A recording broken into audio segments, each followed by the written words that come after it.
saya Sylvie Priscilla Adatona, NIM 2308100005 dari Prodi Teknik Industri.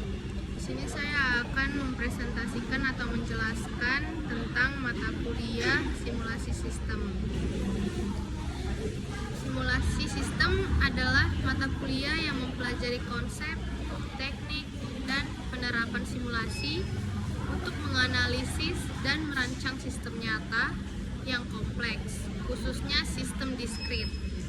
Mahasiswa akan dibekali kemampuan untuk menggunakan atau membangun model simulasi, melakukan eksperimen, menganalisis hasil, serta perangkat lunak simulasi sebagai alat bantu pengambilan keputusan.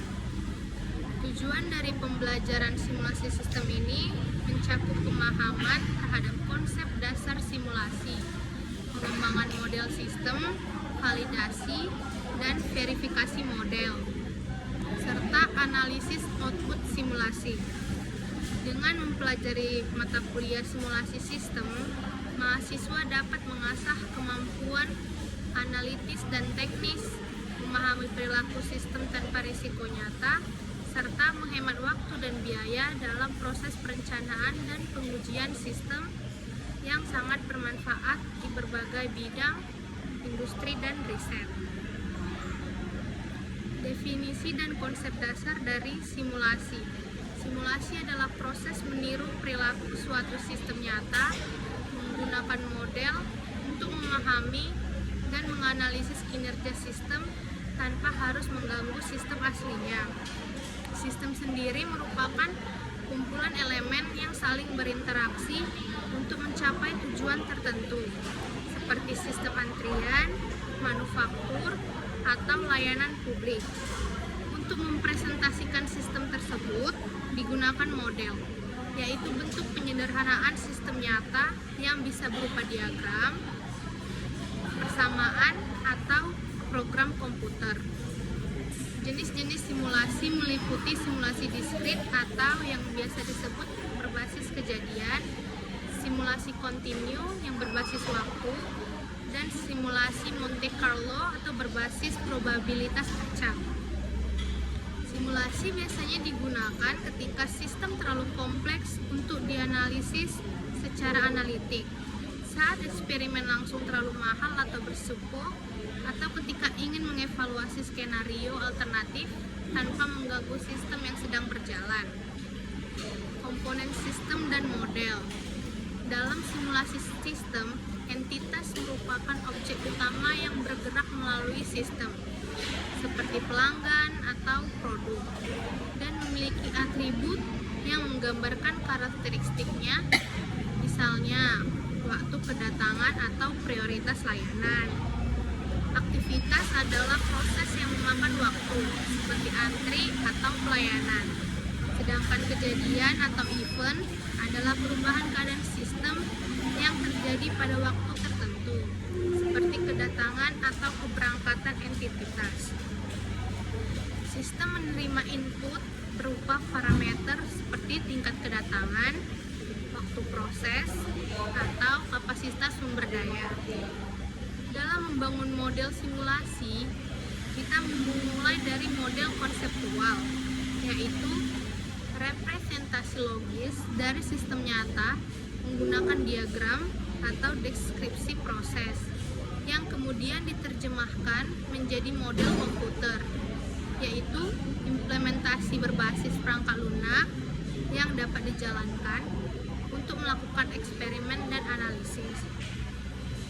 Selanjutnya, langkah-langkah proses simulasi. Ada beberapa langkah-langkah proses simulasi yang dimulai dengan formulasi masalah, yaitu mendefinisikan tujuan simulasi dan batasan sistem yang dianalisis. Selanjutnya, dilakukan pengumpulan data, yaitu untuk mendapatkan informasi yang dibutuhkan dalam membangun model, seperti waktu proses atau tingkat kedatangannya.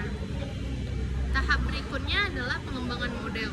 Pengembangan model sendiri yaitu membuat representasi sistem dalam bentuk model konseptual dan komputer. Setelah model dibuat, dilakukanlah verifikasi Verifikasi itu memastikan model berjalan sesuai desain, dan dilakukan validasi, yaitu memastikan model mencerminkan sistem nyata. Selanjutnya dilakukan eksperimen simulasi. Itu digunakan untuk menguji berbagai skenario atau parameter. Hasil dari eksperimen dianalisis pada tahap analisis output. Itu untuk menarik kesimpulan yang berguna. Terakhir, proses dan hasil simulasi dicatat di dalam dokumentasi dan laporan. Tujuannya agar dapat dipertanggungjawabkan dan digunakan sebagai dasar pengambilan keputusan. Selanjutnya adalah teknik pemodelan. Teknik pemodelan sendiri di dalam simulasi sistem meliputi beberapa pendekatan. Salah satunya adalah diagram alir proses. Diagram alir proses sendiri menggambarkan langkah-langkah atau aktivitas dalam sistem secara berurutan. Kedua, pemodelan berbasis event. Pemodelan berbasis event fokus pada perubahan sistem yang terjadi akibat kejadian tertentu pada waktu spesifik. Yang ketiga, pemodelan berbasis agent, yaitu menggunakan agen-agen yang berinteraksi secara mandiri untuk mempresentasikan perilaku sistem kompleks. Biasanya diterapkan jika diperlukan aja.